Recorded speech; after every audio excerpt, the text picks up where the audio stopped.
देखो स्टूडेंट कि हमने हमारी एक यूनिट कंप्लीट कर ली है।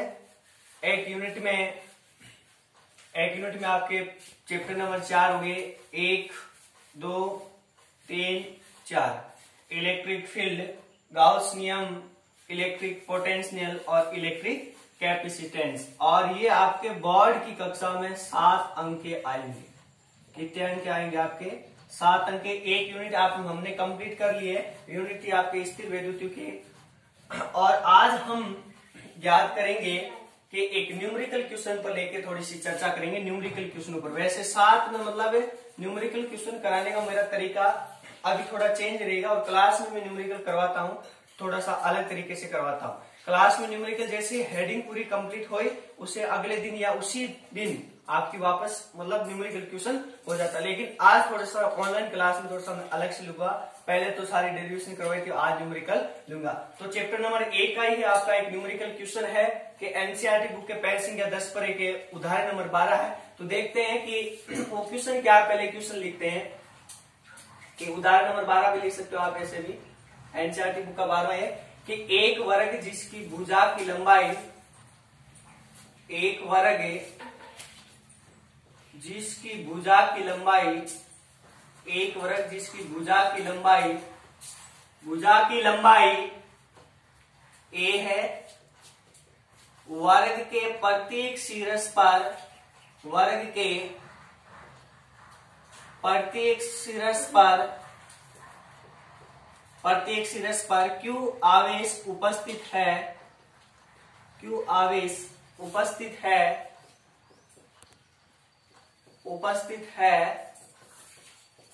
तो शीर्ष D पर परिणामी बल ज्ञात कीजिए।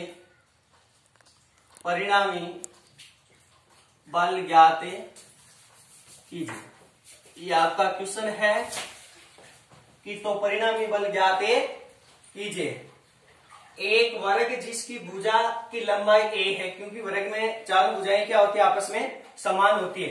एक वर्ग जिसकी भुजा की लंबाई a है कि वर्ग के प्रत्येक शीर्ष, अब वर्ग के 4 शीर्षों भी, चारों शीर्षों पर Q आवेश उपस्थित है, तो शीर्ष D पर परिणामी बल ज्ञात करना। पहले न्यूमेरिकल क्वेश्चनों में क्या होता है, पहले क्वेश्चन को 2 बार पढ़ लो, अच्छी तरीके से एकदम सटीक दिमाग से क्वेश्चन को पढ़ लो और जो क्वेश्चन के अकॉर्डिंग चलते रहो। अब क्वेश्चन के अकॉर्डिंग में चलूंगा। इधर देखो कि आपके एक वर्ग बनाया मैंने, ये आपके वर्ग हो गया। चारों भुजाएं वर्ग में क्या होनी चाहिए, समान होनी चाहिए। थोड़ा बड़ा बना लो।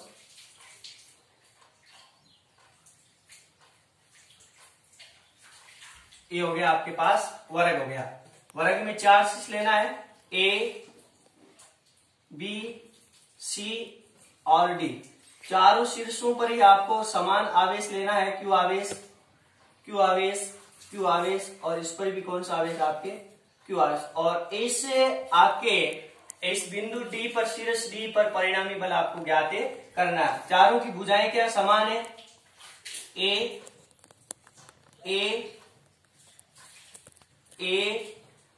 और स्मॉल a, सभी की भुजाएं के आपस में समान है।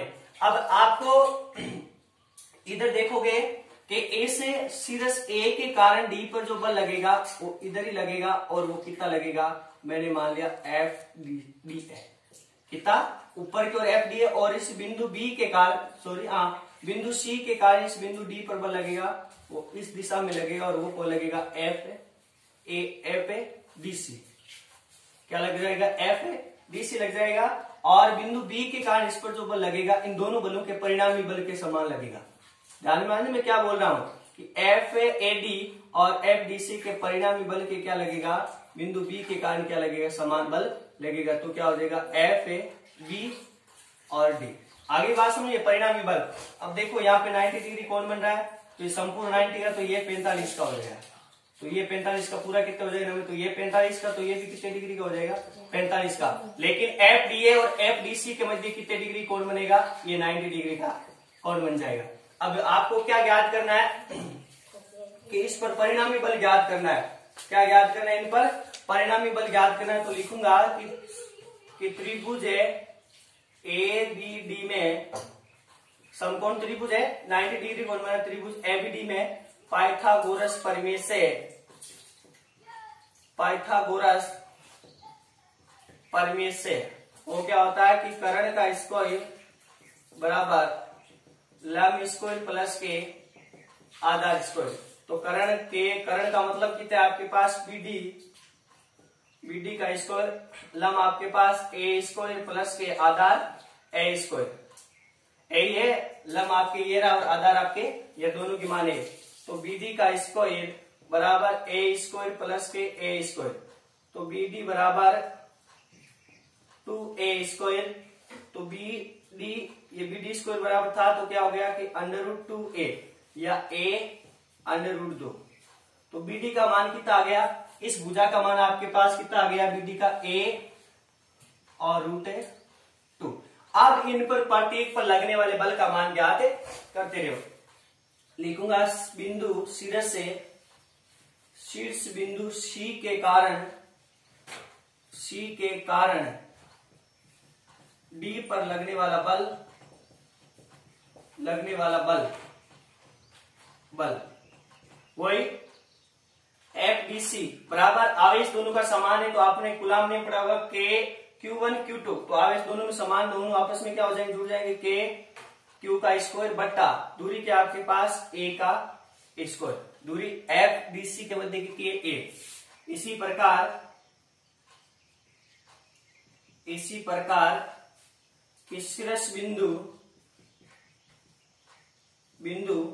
A के कारण, शीर्ष बिंदु A के कारण D पर बल,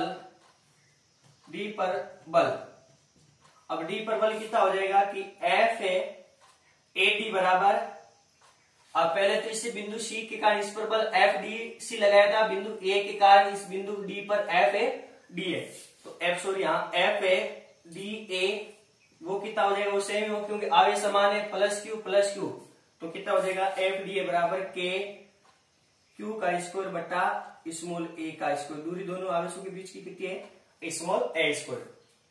आगे बात समझ में, और उसके पश्चात आपके मैं क्या करूंगा कि उसके पश्चात अब देखो आपके ये तो बीटी का मान ज्ञात कर लिया, अब मैं क्या करूंगा, अब आप मुझे बताएंगे कि इस शीर्ष बिंदु B के कारण D पर लगने वाला बल, पहले तीनों क्या हो गया कि शीर्ष बिंदु B के कारण D पर बल कितना हो जाएगा, F है dB, है ना, F dB, दोनों आवेश समान है, Q, लेकिन दूरी कितनी हो गई A स्क्वायर हो गई, तो F dB बराबर K Q का स्क्वायर और A √2 का होल स्क्वायर। आगे बात समझ में, F dB बराबर कितना हो जाएगा, K Q का स्क्वायर बट्टा A का स्क्वायर, या हो जाएगा 2A स्क्वायर, √ तो कैंसिल हो गया, तो इसका √ कैंसिल हो गया और A का स्क्वायर हो गया। अब मैं लिखूंगा कि इधर ही देखोगे आप, इधर देख लो थोड़ा सा, अब इस बल पर लगने वाले परिणामी बल किधर प्राप्त, जैसे आपने ऐसे पढ़ा होगा कि A वेक्टर ये है, ये आपका A वेक्टर है और ये B वेक्टर, तो इसका परिणामी कैसे प्राप्त होता है कि ऐसे R बराबर A वेक्टर प्लस के B वेक्टर, ऐसे ही है। तो ऐसे बल है FDA और FDC, अब इसका परिणामी बल तो ये इधर ही रहेगा, वो मैंने परिणामी बल मान लिया F1, क्या मान लिया, परिणामी बल F1 मान लिया, क्योंकि FDA और ऐसे है, x वैसे जैसे आपने पढ़ा होगा ऐसे है कि A वेक्टर और B वेक्टर, तो इसका परिणामी A वेक्टर प्लस के R बराबर A वेक्टर प्लस के B वेक्टर, आपस में दोनों जुड़ जाएंगे, तो आप मैंने मान लिया FDA बल का और FDC बल का परिणामी किधर है, F1 वेक्टर, ये इधर ही BD दिशा के समान है। तो लिखूंगा कि FDC वे FDA का परिणामी बल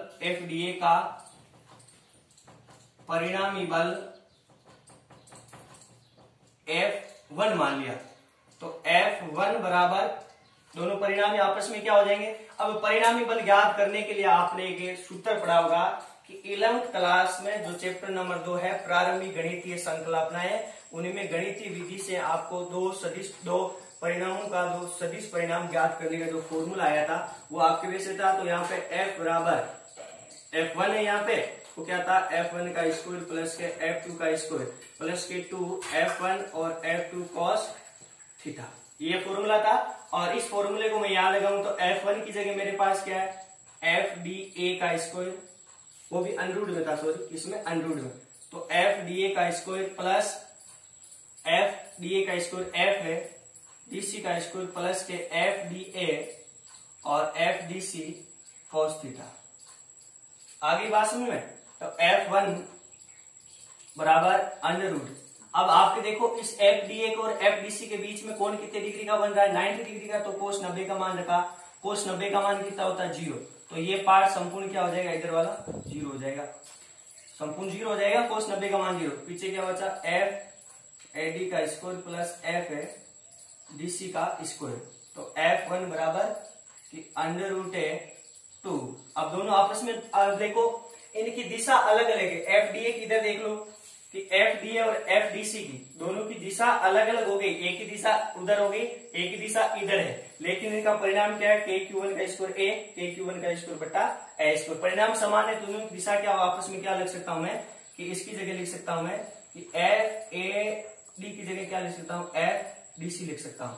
आगे बात समझ में, तो मेरे पास क्या हो जाएगा, तो क्या हो जाएगा कि F A D square plus या इस बीसी की जगह आप एक बात है कि एफ ए डी का स्क्वायर। आगे बात समझ में, तो F1 बराबर 2, F1 बराबर हो जाएंगे इधर देखो कि जुड़ के कितने हो जाएंगे कि √2 एफ डी का स्क्वायर, एफ डी वन और एफ डी वन क्या हो गया F2 का स्क्वायर। उसके पश्चात आप इधर देखोगे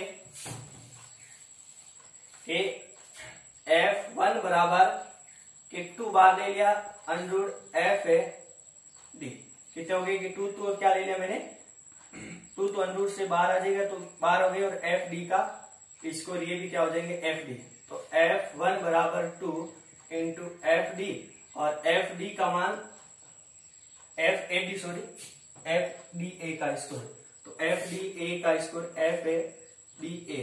अब एफ डी ए का स्क्वायर था आपके, तो F1 बराबर 2 के क्यू का स्क्वायर बटा ए का स्क्वायर आ गया F1 का मान।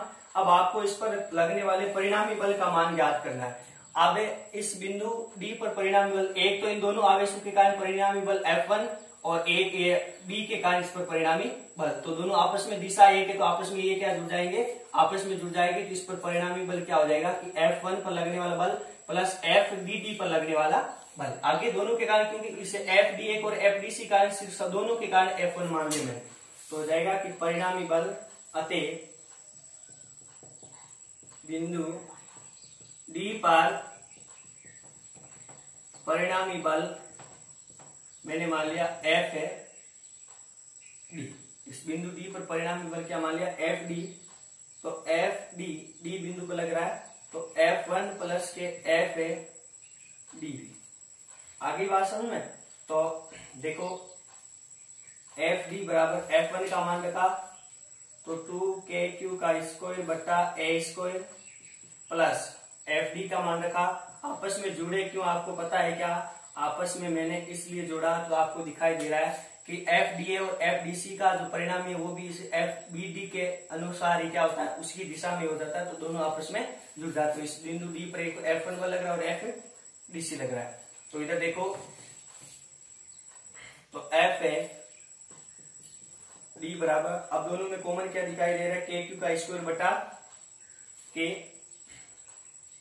क्यू स्क्वायर बटा 2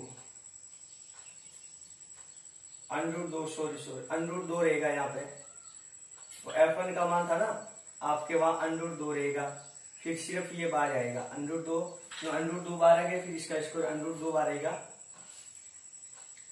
F1 का मान आपका हो गया √2, तो ये आपका √2। अब इन दोनों में कॉमन क्या दिखाएगा के क्यू स्क्वायर बटा ए, के क्यू स्क्वायर बटा ए √2, पीछे √2 ही बचा प्लस के 1/2, इतने भी कर सकते हो, या एफ डी बराबर क्या सकते हो के क्यू स्क्वायर बटा ए स्क्वायर, इसका ले से पहले 2 बट्टा में 1 माना तो 2 √2 प्लस के 1, ये आ गया कि एफ डी पर इस बिंदु शीर्ष पर लगने वाले परिणामी बल का मान कि एफ डी बराबर के क्यू स्क्वायर बटा ए स्क्वायर कोष्टक 2 अंडर 2 प्लस के 1 बटे 2।